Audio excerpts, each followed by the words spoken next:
दोस्तों बहुत बहुत स्वागत है आपका अपने चैनल पर। और मैं अभिषेक शर्मा इस वीडियो में कुछ अलग तरह का आपको मोटिवेशन देने वाला हूं, तो शुरू से लेकर आखिर तक आप इस वीडियो को देखें। कुछ हटकर बात करेंगे। अभी पिछले 1-2 दिन में आप देख रहे होंगे एमपीटेड वर्ग 3 का रिजल्ट हो, इसको लेकर बहुत सारे वीडियोज़ आ रहे हैं सोशल मीडिया पर, अलग अलग तरह की बातें चल रही हैं। तो उन सारी बातों का कंक्लूज़न निकालने की कोशिश करेंगे इस वीडियो में। आगे की हमारी रणनीति क्या होनी चाहिए, जिनके बहुत अच्छे मार्क्स हैं उनके लिए क्या है, जिनके मार्क्स बहुत कम हैं या जो डिस्क्वालीफाई हो गए हैं उनके लिए क्या है। ये वीडियो सबके लिए है, बहुत अच्छे से शुरू से लेकर आखिर तक आपको देखना है। और सबसे ज़रूरी बात है जो वो इस वीडियो में काफ़ी ऐसी महत्वपूर्ण बातें हैं जो आपके जीवन के लिए बहुत ज़रूरी हैं, क्योंकि जीवन सिर्फ एजुकेशनल प्लेटफॉर्म पर नहीं चलता है, ठीक है। व्यवहारिक और बहुत सारी ऐसी चीज़ें हैं, सोशल हो गया, ये सांसारिक जीवन में बहुत सारी ऐसी महत्वपूर्ण चीज़ें हैं जो आपको जानना, सुनना, समझना और अपने जीवन पर अप्लाई करना बहुत ज़रूरी है।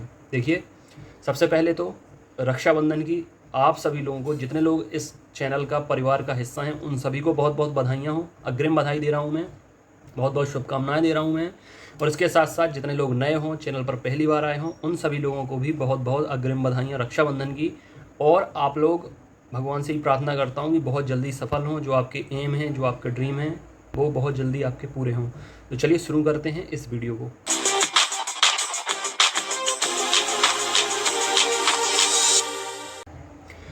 तो फ्रेंड्स, इस वीडियो में हम बात करने वाले हैं कि आपका जो एमपीटेड वर्ग 3 का रिजल्ट आया है। अब इसमें देखिए होता क्या है कि जब भी कोई ना कोई रिजल्ट आता है किसी भी एग्ज़ाम का, तो कई ऐसे चेहरे होते हैं जो खिल जाते हैं और कई ऐसे चेहरे होते हैं जो मुरझा जाते हैं।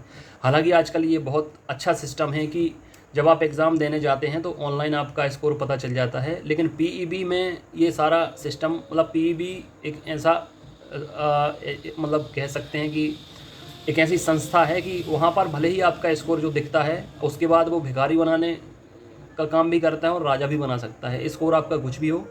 अभी मैं आपको दिखाऊं कि काफ़ी ऐसे कैंडिडेट हैं जिनके 20, 25, 30 नंबर तक कम हुए हैं, और कुछ ऐसे कैंडिडेट हैं जिनके 8-10 नंबर बढ़े भी हैं।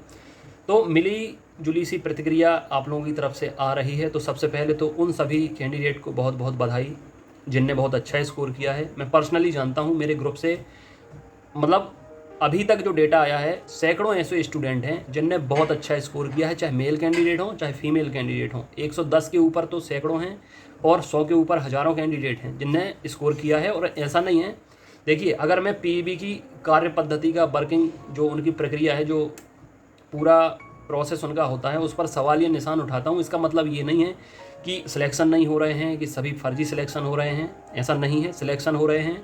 मैं खुद पर्सनली ऐसे बहुत सारे कैंडिडेट को जानता हूं जो जुड़कर तैयारी कर रहे हैं, मुझसे शुरू से तैयारी कर रहे हैं, लगातार टेस्ट दे रहे हैं। उनका मुझे पहले से ही पता चल जाता है कि इनका सिलेक्शन तो डेफिनेटली होना ही है और उन्हें कोई रोक नहीं सकता, और उनका अभी भी होगा ही। लेकिन मैं उनके हक की आवाज़ उठाता हूँ जो कैंडिडेट बहुत पीछे रह जाते हैं, या जो कैंडिडेट उतनी प्रॉपर मेहनत नहीं कर पाते हैं, फिर भी कम से कम ईमानदारी से पेपर देने जाते हैं, तो उसका हक ज़रूर बनता है, वो डिजर्व करता है सीट को। ना कि वो कैंडिडेट जिसको अचानक ख्याल आता है कि टीचर की वैकेंसी आई हैं, चलो यहाँ एक सरकारी जॉब ले लेते हैं और इतना पैसा दे देते हैं, कहीं से सेटिंग वेटिंग करके एक नौकरी ले लेते हैं। तो ऐसे करके धांधली में 20-25% सीट्स चली जाती हैं, जो कि बहुत गलत है। मैं उसकी आवाज़ उठा रहा हूँ। आज भी 75% सिलेक्शन, 80% सिलेक्शन एकदम फेयर होते हैं। आपको गली मोहल्ले में कई लोग ऐसे सुनते, कई दोस्त ऐसे सोशल मीडिया पर भी जुड़े मिल जाएंगे जो छाती ठोक कर कहेंगे कि हमारा सिलेक्शन तो फेयर हुआ है, कौन कहता है कि घोटाला हुआ है। हाँ, बिल्कुल फेयर सिलेक्शन होते हैं। मैं तो कह रहा हूँ कि 75-80% फेयर सिलेक्शन ही होते हैं।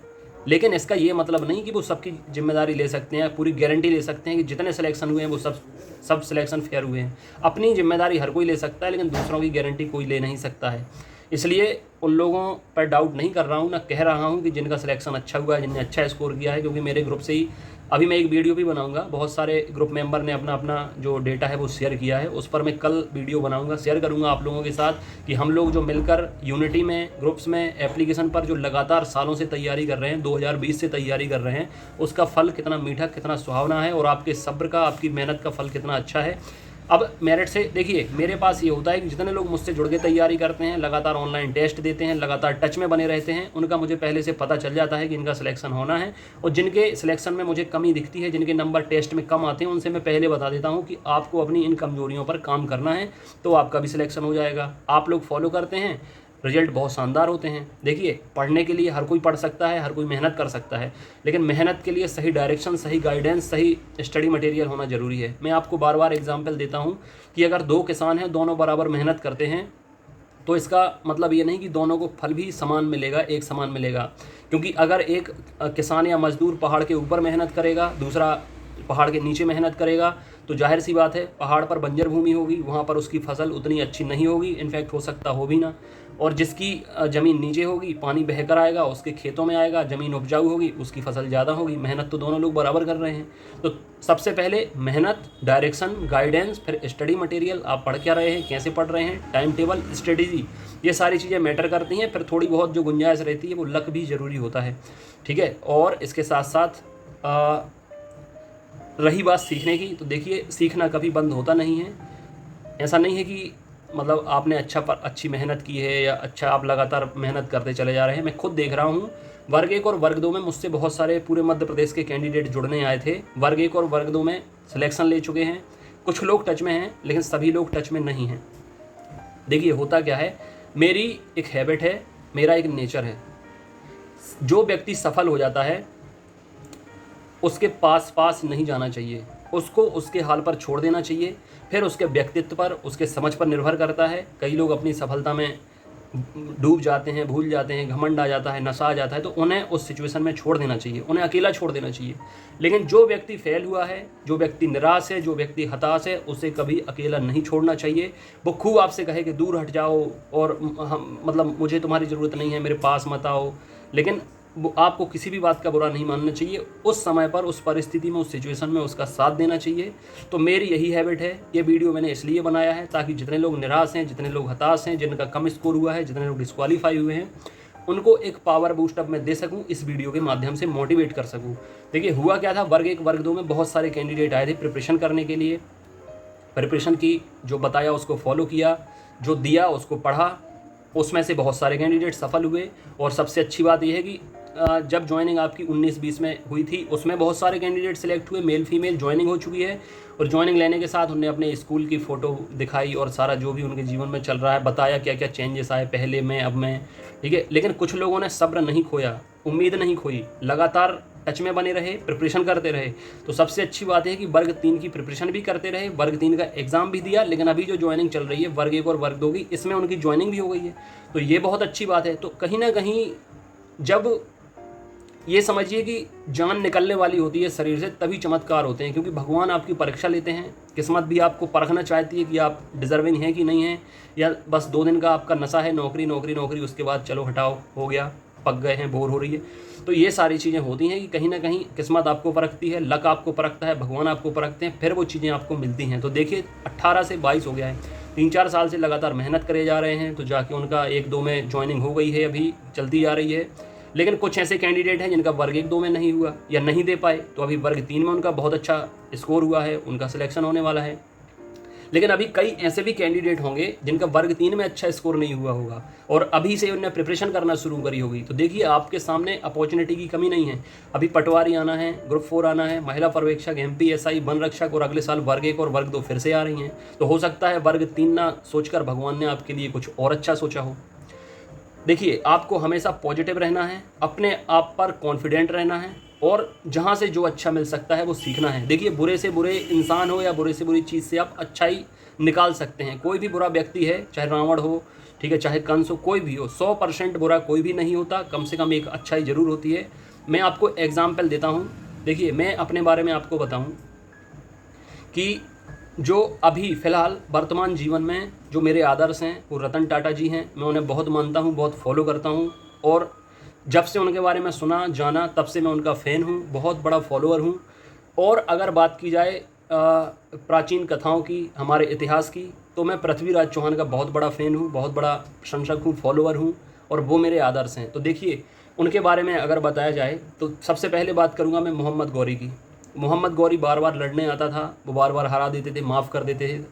तो इससे आप मोहम्मद गौरी बुरा था, क्रूर था, हैवान था, लेकिन उससे आप एक चीज़ जो है वो सीख सकते हैं कि वो बंदा बार बार हारा, बार बार हारा, बार बार हारा, लेकिन नई तैयारी के साथ वो बार बार वापस लड़ने के लिए आया। कोई 2 बार हारता, 3 बार हारता, 10 बार भी हारता, तो सोच लेता कि मैं इस इंसान से कभी जीतने वाला नहीं हूँ, अब मैं यहाँ लड़ने नहीं जाऊँगा। लेकिन उस व्यक्ति ने बार बार तैयारी करके, बार बार अपनी कमजोरी पर काम करके नए सिरे से तैयारी की, नए सिरे से लड़ा, नए सिरे से लड़ा, नए सिरे से लड़ा, और आखिरकार 16-17 बार लड़ने के बाद वो जीता। ठीक है, अब देखिए जीता, कई तरीके की कूटनीति होगी, रणनीति होगी, जो भी है वो उस समय की बातें वो लोग जाने, लेकिन कहीं ना कहीं इतिहास में तो दर्ज है ना कि वो जीता था। जीतने के बाद पृथ्वीराज चौहान के साथ बहुत क्रूरता की, उनकी आंखें फोड़ दी। लेकिन अब यहाँ पर जरूरी है कि पृथ्वीराज चौहान से सीखना।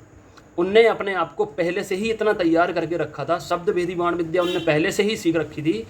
फिर जाके जब उनकी आंखें फोड़ी गई, फिर एक बार शक्ति प्रदर्शन हो रहा था, देखा किसमें कितना टैलेंट है, तो पृथ्वीराज चौहान का नंबर आया। उनने देखा कि उन्हें बताया गया मोहम्मद गौरी को कि ये बिना देखे निशाना अपना टारगेट कर सकते हैं। और सबसे अच्छी बात यह है कि उस टाइम पर जो पोएट थे उनने डायरेक्शन दिया अपनी कविता के साथ, और उसके बेस पर फिर उन्हें टारगेट किया और मोहम्मद गौरी को मारा, आंखें ना होने के बावजूद।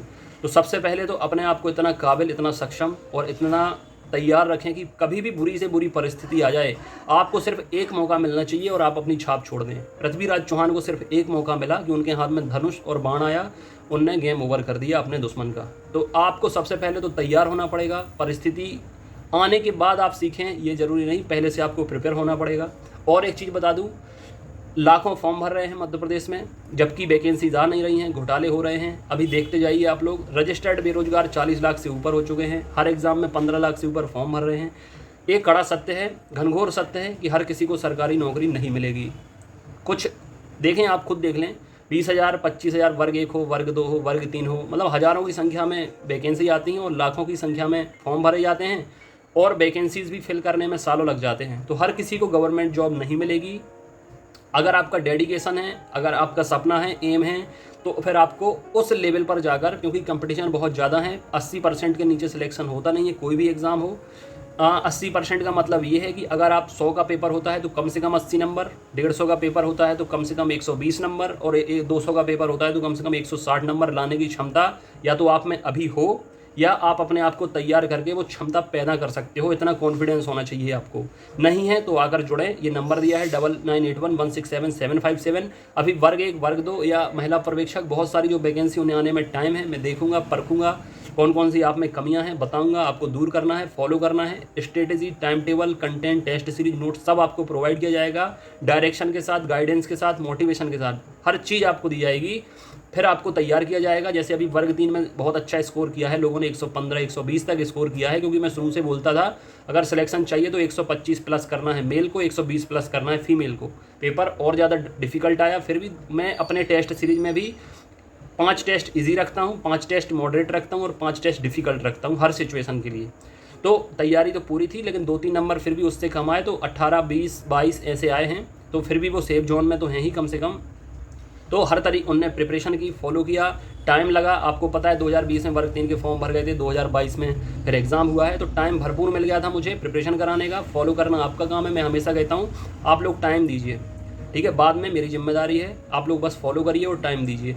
अभी मैं आपको बताऊं कि बाकी उन लोगों को मैं कुछ कहना चाहता हूं कि जो लोग घर वालों के कहने पर या कंपटीशन देखकर या गवर्नमेंट जॉब का जो स्टारडम है या जो रंग बिरंगी ज़िंदगी है वो देखकर, सैलरी देखकर अगर आप इस मैदान में उतरे हैं तो ये जगह आपके लिए नहीं है। क्योंकि कंपटीशन आप तब फेस कर पाएंगे जब आपके अंदर खुद क्षमता होगी, आपके अंदर डेडिकेशन होगा, पैशन होगा। किसी के कहने से या कुछ भी देखने से वो चीज़ें नहीं हो पाएंगी। और मैं आपको बताऊं, हर कोई बना भी नहीं है गवर्नमेंट जॉब के लिए।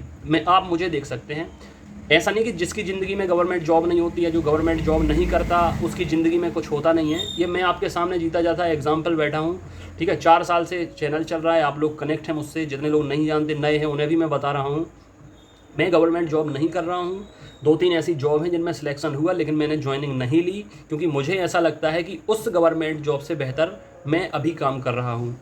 मेरा टाइम मेरे हाथ में रहता है, 24 घंटे मैं अपने हिसाब से काम करता हूँ, मैं अपनी ज़िंदगी अपने हिसाब से जीता हूँ। क्या खाना है, क्या पहनना है, कहाँ जाना है, किससे मिलना है, हर चीज़ मेरे अकॉर्डिंग चल रही है। लेकिन गवर्नमेंट जॉब में ऐसा नहीं होता है, वहाँ आपको टाइम टू टाइम जाना होता है, अधिकारी जो बोलेंगे वो करना होता है। कई बार अपने ज़मीर को मारकर कुछ चीज़ें गलत होती हैं, वो भी करनी पड़ती हैं अधिकारियों के प्रेशर में, ठीक है। वो मैं नहीं कर सकता। गलत अगर है तो गलत है, सही अगर है तो सही है। हो सकता मुझे सस्पेंड कर दिया जाए, हो सकता है मुझे हटा दिया जाए। और मैं केवल एक शर्त पर, अभी आपने देखा होगा एमपी हाई कोर्ट में एग्ज़ाम में देता रहता हूँ, एमपी हाई कोर्ट में भी मेरा सिलेक्शन हुआ है, तो अभी ज्वाइनिंग तो नहीं हुई है उसकी, लेकिन अगर मुझे छतरपुर डिस्ट्रिक्ट मिलता है जहाँ से मैं बिलोंग करता हूँ तो मैं ज्वाइन करूँगा। हालांकि मैं अभी ये देख रहा हूँ कि लोग सरकारी नौकरी के लिए कहीं कहीं तक के, मतलब पंजाब तो नहीं, खैर कहीं देहरादून के एग्ज़ाम दे रहे हैं, कहीं दिल्ली के एग्ज़ाम, छत्तीसगढ़ के, राजस्थान के, उत्तर प्रदेश के, बिहार के, कहीं भी कोई भी एग्ज़ाम दे रहा है कि एक नौकरी बस मिल जाए। मुझे इस कंडीशन पे नौकरी नहीं चाहिए। छतरपुर में अगर मिलेगी तो ज्वाइन करूँगा, क्योंकि यहाँ घर है, यहाँ 2 मिनट लगेगा, सारा काम मैं अपना देख सकता हूँ, 2 मिनट आने में 2 मिनट जाने में तो मैं कर सकता हूँ।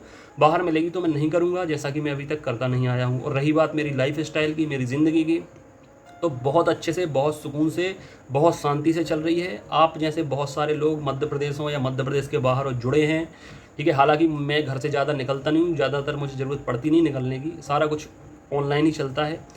और आप लोग जुड़े हैं, इतने सारे फ्रेंड्स हैं, डिस्कशन होता है, आपस में बातें शेयर भी आप लोग करते हैं, आपकी प्रिपरेशन कराते हैं, स्टडी मटेरियल, नोट्स, टेस्ट ये भी तैयार करने पड़ते हैं। घर पर लाइब्रेरी है, यहीं पर सब कुछ देखता हूँ, सब कुछ मैनेजमेंट चलता रहता है। और अर्निंग भगवान की कृपा से और आप सबकी दुआओं से, आशीर्वाद से, मतलब इतनी गवर्नमेंट फ़िलहाल कभी दे नहीं सकती। ज्वाइनिंग के टाइम हो या 3-4 साल तक इतनी सैलरी होती नहीं जितनी फ़िलहाल इनकमिंग या अर्निंग मेरी है। तो अब इसके साथ साथ आप लोगों में भी अगर कोई टैलेंट है तो उसको परखिए। अभी मैं आपको एक एग्जांपल दे दूं, अभी सावन का महीना तो चल ही रहा है। अभी आपने गाना सुना है, बहुत पॉपुलर हुआ है, शंभू वाला, जिसके गायक अभी लिप्सा हैं और जीतू शर्मा है। जीतू शर्मा राइटर हैं उस सॉन्ग के। अभी उस गाने को, मतलब वो बंदा ऐसा बंदा था कि वो काफ़ी सॉन्ग्स लिख चुका था, लेकिन उसको वो पॉपुलैरिटी नहीं मिल रही थी, डिप्रेस था, हताश था, घर की कुछ कीमती चीज़ें भी बेच दी थी म्यूज़िक तैयार करने में, रिकॉर्डिंग करने में। फाइनली भगवान भोलेनाथ की कृपा उस पर हुई, सावन के महीने में उसका गाना रिकॉर्ड तोड़ चला, हर मोबाइल की रिंगटोन है, लगभग हर गली मोहल्ले में आपको सुनने मिल जाएगा अभी जो गाना बज रहा है, ठीक है। और इसके साथ साथ उसके बहुत सारे लोग नए नए वर्जन दे रहे हैं, कॉपी कर रहे हैं, जबकि रियल गाना जीतू शर्मा का, उन्हीं ने लिखा है, उन्हीं ने गाया है। अब तो फरमानी नाज हैं, उनके भाई हैं, काफ़ी लोग गा रहे हैं बाद में, लेकिन ओरिजिनल सॉन्ग उन्हीं का है। और अभी एक इंटरव्यू में मैंने सुना है कि उनने बोला है कि उनका जो अब तक का कई सालों से प्रिपरेशन कर रहे हैं, सॉन्ग लिख रहे हैं, सफलता नहीं मिल रही है, उसके बावजूद उनका लगभग 8 से 10 लाख रुपए खर्चा हो गया है 5 से 6 साल में। छोड़ने की नौबत आ गई थी, घर वाले गालियाँ देने लगे थे, क्यों पागलपन चढ़ा है, क्यों पागल हुआ जा रहा है, कुछ और काम धंधा देख, ये कर वो कर। लेकिन बंदा में जुनून था, एक भरोसा था, विश्वास था, मेहनत पर भरोसा था। तो उसने अभी एक इंटरव्यू में बताया है कि जुलाई के महीने में, सिर्फ जुलाई के महीने में उसके अकाउंट में यूट्यूब से और सिर्फ उसी गाने से 12 लाख रुपए आए हैं। तो देखिए अगर कोई व्यक्ति पीछे टर्न होता है, या शेर हो या कोई भी ऐसा हमला करने वाला जानवर हो, तो लंबी जंप मारने के लिए या अटैक करने के लिए वो पीछे मुड़ता है कुछ कदम। तो अगर आप भी अपनी ज़िंदगी में कुछ कदम पीछे मुड़ रहे हैं तो उसको नेगेटिव मत लीजिए कि आप पीछे मुड़ रहे हैं। कई बार परिस्थितियों का ऐसा हो जाता है, सिचुएशन ऐसी बन जाती है कि आपको पीछे मुड़ के देखना पड़ता है या थोड़ी पीछे जाना पड़ता है। लेकिन पीछे अगर आप मुड़ रहे हैं तो उसको पॉजिटिव लें कि आप भी अब लंबी जंप मारने वाले हैं। तो उस बंदे के एक झटके में 12 लाख रुपए खाते में आ जाना, मतलब सारा हिसाब किताब क्लियर हो जाना, भविष्य के लिए एक बहुत ज़्यादा सॉलिड एक होप आ जाना, घर वालों को भरोसा हो जाना कि हाँ ये बंदा जो मेरा बेटा है वो बहुत सही काम कर रहा है। बाकी में चमत्कार हो गया, भगवान भोलेनाथ की कृपा हो गई, फेमस हो गया बंदा। तो अब तो उसका चैनल बहुत अच्छी प्रोग्रेस कर रहा है, बहुत वेल सेटल हो गया है। तो ऐसी चीज़ें होती हैं लाइफ में। अगर आपको में भी कोई टैलेंट है, कुछ हुनर है, बहुत सारी लेडीज़ भी बहुत सारे काम कर रही हैं यूट्यूब चैनल। आजकल देखिए प्लेटफॉर्म बहुत सारे हैं, बहुत सारे ऑप्शन हैं आत्मनिर्भर बनने के। मैं आत्मनिर्भर हूँ, इसलिए मैं आप लोगों की वजह से, क्योंकि आप लोगों के साथ गलत हो रहा है, मैं देख रहा हूँ इतने सालों से मध्य प्रदेश में क्या चल रहा है, क्या नहीं चल रहा है, बेरोजगारों के साथ छलावा हो रहा है, अरबों खरबों रुपए से फॉर्म भरा लिए जाते हैं, जॉब दी नहीं जाती है, ठीक है। ये सारी चीज़ें देख के मैंने आपसे बोला जो सही है वो सही है मेरे लिए, जो गलत है वो गलत है। देखिए मेरा डायरेक्ट कोई लेना देना नहीं गवर्नमेंट से, ना मैं एक पैसा उनसे लेता हूँ, ना मैं कोई स्कीम गवर्नमेंट की कोई जो योजना है उसका ना मैं फ़ायदा लेता हूँ, और ना एक पैसा उन्हें देता हूँ। मेरा कोई डायरेक्ट लेना देना सरकार से नहीं है। लेकिन इतना ज़रूर है कि समाज में अगर कोई मुझे गरीब दिखता है, कोई मुझे ज़रूरतमंद व्यक्ति दिखता है, या पशु पक्षी जानवर कोई भी हो, मैं अपने हार्ट से बता रहा हूँ, मैं सॉफ्ट हार्ट हूँ। मैं किसी के बिना बोले खुद ही उसका हेल्प सपोर्ट करने का मादा रखता हूँ, तो मैं कर भी देता हूँ, भगवान ने मुझे सक्षम किया है, लेकिन बिना किसी स्वार्थ के। ये मेरा जो भाव है वो मैं आपसे शेयर कर रहा हूँ, क्योंकि मैं कहता हूँ कि आप लोग मेरी फैमिली मेम्बर हैं, और फैमिली जैसा मैं अपने पूरे यूट्यूब चैनल के सभी जितने भी मेंबर जुड़े हूँ सबको, चाहे यूट्यूब से जुड़े हों, चाहे व्हाट्सअप से जुड़े हों, फैमिली मेम्बर मानता हूँ, इसलिए सारी चीज़ें शेयर करता हूँ। इसलिए आप लोग भी ये ना सोचें कि अगर गवर्नमेंट जॉब नहीं मिल रही है या नहीं मिलेगी तो ज़िंदगी ख़त्म हो जाएगी, ज़िंदगी बर्बाद हो जाएगी। मैं आप लोगों को बताऊं, अभी तो ठीक है, गवर्नमेंट जॉब का क्रेज़ तो अभी 5-10 साल से आया है। क्या पहले के लोग गवर्नमेंट जॉब करके जीवन यापन करते थे? बल्कि वो तो हमसे ज़्यादा बड़े बड़े काम करते थे। कितने बड़े बड़े परिवार होते थे, कितने ज़्यादा बच्चे होते थे, कितनी जिम्मेदारियाँ होती थी, और जॉइंट फैमिली होती थी, फिर भी अपने जो कर्तव्यों का निर्वहन बहुत अच्छे से करते थे। आज हम आपके सामने बैठे हैं, कहीं ना कहीं उन्हीं की मेहनत की बदौलत बैठे हैं। तब डिप्रेशन नहीं होता था, डिप्रेस नहीं होता था, जज्बा होता था, मेहनत होता था, जुनून होता था, पैशन होता था। ठीक है, आजकल ये सारी चीज़ें कहीं ना कहीं कम हो रही हैं, नेगेटिविटी हावी हो रही। तो आपको ये सारी चीज़ें देखनी पड़ेंगी, सोचनी पड़ेंगी। गवर्नमेंट जॉब है तो प्लस पॉइंट है, ज़्यादा परेशानी नहीं है जीवन में। लेकिन जिनके पास गवर्नमेंट जॉब नहीं है, सबसे टॉप पर वही लोग हैं जिनका खुद का बिजनेस है या जो खुद का काम कर रहे हैं, जिनके अंदर पैशन है। दुनिया पर राज करने वाले लोग गवर्नमेंट जॉब नहीं करते, ये बात आप नोटिस कर लें। तो अगर या तो आप सबसे टॉप पर पहुँचेंगे, ठीक है, लेकिन पहुँचने के लिए उन लोगों से पूछें उनका संघर्ष कैसा रहा, कैसी कैसी चीज़ें उनने फेस करी हैं जो सबसे ऊपर पहुँचते हैं। तो ये सारी चीज़ें अगर आपके जीवन में हो रही हैं तो कुछ अलग नहीं हो रहा है कि सिर्फ आपके जीवन में हो रहा है, हर किसी के जीवन में होता है। बहुत सारी ऐसी महिलाएं हैं जो यूपीएससी एग्ज़ाम निकाल रही हैं, बच्चे भी हैं, डिवोर्स भी हो गया है, हस्बैंड ने घर से बाहर कर दिया है, कोई सपोर्ट नहीं कर रहा है, फिर भी एक जज्बा, एक पैशन है, फिर भी कर रही हैं। ठीक है, आप देखें लक्ष्मीबाई को, महारानी लक्ष्मीबाई को देखें, छोटे बच्चे को पीठ पर बांधकर दुश्मनों से लड़ी, कितना मतलब बहुत कुछ किया है पहले के लोगों ने। कहने के लिए तो आज के लोग बहुत समझदार, बहुत दिमागदार हैं, बहुत मेहनती हैं, लेकिन पहले के जो लोग कर चुके हैं वो आज के लोग सोचना भी उनके लिए बहुत मुश्किल है। ठीक है, तो आप लोगों के लिए ये वीडियो था मोटिवेशन के लिए, गाइडेंस के लिए प्रॉपर, ताकि आप लोग नेगेटिव ना हो। और एक चीज़ बता दूं, जिनके 75 नंबर हैं या 75 से ज़्यादा है, 90 से कम है ईडब्ल्यूएस में, अभी ऑफिशियल नोटिफिकेशन आएगा तो आपका, हालांकि ये पीईबी की गलती है, उन्हें क्वालिफाई दिखाना चाहिए, क्योंकि जब बता दिया गया है कि 75 या 75 से ज़्यादा है तो ईडब्ल्यूएस में आप क्वालिफाई माने जाएंगे। तो एक तो ये हो गया, और दूसरा ये हो गया कि अभी कोई कम नंबर वाले ये ना माने कि उनका नहीं हो रहा है। अभी वैकेंसीज डिक्लेयर नहीं की गई हैं, वैकेंसी की संख्या अगर बढ़ती है तो बहुत लोगों का चांस हो जाएगा। अभी तक आप देखें वर्ग 2 की ज्वाइनिंग होती चली जा रही है, जिनको कोई उम्मीद नहीं थी कि हमारा वर्ग 2 में होगा। इसलिए आप लोग होप रखें, और जिनका, उनके लिए हम एक स्ट्रेटेजी बनाएंगे, एक हम लोग प्लानिंग करेंगे। जिनके नंबर बहुत ज़्यादा घट गए हैं, 15, 20, 10, जिनके नंबर घटे हैं 10, 15, 20, 25, 30 तक मैंने देखे हैं घटे हुए, तो हम सब अभी रक्षाबंधन के बाद या 15 अगस्त के बाद भोपाल चल के पीईबी के सामने, पीईबी के अधिकारियों से मिलके मैं एक व्हाट्सएप ग्रुप बना रहा हूँ, और नीचे लिंक दी गई है व्हाट्सएप ग्रुप की। तो जिनके कम नंबर आए हैं या जो चाहते हैं कि भविष्य में जितने भी एग्ज़ाम हो मध्य प्रदेश के अंदर वो सब ऑफलाइन हो, एक दिन में हो, हर जिले में सेंटर बनना चाहिए, कोई नॉर्मलाइजेशन नहीं लगना चाहिए, तो ऐसे कैंडिडेट भी उस ग्रुप में जुड़े हैं, ताकि ये सारी मांगें हम एक साथ जाके ज्ञापन दे सकें हर ज़िले में। और इसके साथ साथ हम पीईबी को जाके बताएं कि आपको इन चीज़ों के बारे में अब सोचना पड़ेगा, क्योंकि हम पक चुके हैं, थक चुके हैं, और अब हम पीईबी से किसी भी तरीके का ऑनलाइन एग्ज़ाम नहीं देना चाहते, क्योंकि आप जो एजेंसी पकड़े हो वो फर्जी है, फ्रॉड है, धांधलीबाजी, घोटाली। हमें कुल मिला के हम चाहते हैं कि हमारी विश्वसनीयता ना टूटे, हमारा भरोसा रहे जिस एग्ज़ाम को हम देने वाले हैं। इसलिए भविष्य में एग्ज़ाम ऑफलाइन हो। हम जितने भी हमारे यूट्यूबर्स भाई हैं, जैसे उनसे मैं संपर्क करूंगा, बहुत सारे लोग हैं, तो हम सब लोग मिलकर, चाहे इंदौर वाले सर हों, भोपाल वाले सर हों, कोई भी हों, हम सब मिलकर एक दिन डिसाइड करेंगे। पीईबी आएंगे, जिनके नंबर घटे हैं, कई लोग तो ऐसे हैं जिनने बताया कि मेरे नंबर 110 दिखे थे जब मैंने एग्ज़ाम सबमिट किया था, और अभी दिख रहा है कि जो वहाँ एग्ज़ाम आए थे वो 100 थे, उसके बाद 10 नंबर कम कर दिए तो 90, मतलब 3 नंबर हैं उसके। 110 जब आए थे उसने सबमिट किया, 100 नंबर अभी दिखा रहा है, और नॉर्मलाइजेशन के बाद उसके 90 दिखा रहे हैं। तो ये क्या झोल है? हर एक दो बंदे झूठ बोल सकते हैं, हर कोई झूठ नहीं बोलता, और ऐसे सैकड़ों हज़ारों लोग हैं मध्य प्रदेश के अंदर जिनने अभी नहीं, तभी बता दिया था जब उनकी मॉडल आंसर सीट आई थी तब, कि सर हमारे आंसर चेंज कर दिए गए हैं। तो ये प्रूफ भी है। तो हमें चलना होगा भोपाल, आगे ऑफलाइन एग्ज़ाम कराने की बात रखनी पड़ेगी। जिनको डिस्क्वालीफाई कर दिया है नॉर्मलाइजेशन में, उनका भी मुद्दा रखना पड़ेगा, ईडब्ल्यूएस का भी रखेंगे। तो व्हाट्सअप ग्रुप नीचे दिया गया है लिंक, उसमें मेल कैंडिडेट जुड़ जाएं, और ये नंबर दिया है 9981167757। तो इस पर फीमेल कैंडिडेट जुड़ जाएं, ऑडियो से नाम बता दें। आगे की प्रिपरेशन भी हमें शुरू करनी है, क्योंकि बहुत सारे एग्जाम आने हैं, आपको तैयार करना है फटाफट, ताकि आप लोग भी सिलेक्शन ले सकें जल्दी से जल्दी। और सेहत का आप लोग ख्याल रखें। एक बार फिर मेरी तरफ से रक्षाबंधन की हार्दिक बधाइयाँ, हार्दिक शुभकामनाएं। आपका जीवन सुखमय हो, मंगलमय हो, आप इतने सक्षम बने कि दूसरों को हेल्प और सपोर्ट भी कर सकें। ठीक है, अपना जीवन बनाना तो ठीक है, दूसरों को जब आप हेल्प सपोर्ट करते हैं तो दिल को बहुत खुशी होती है। God bless you, take care.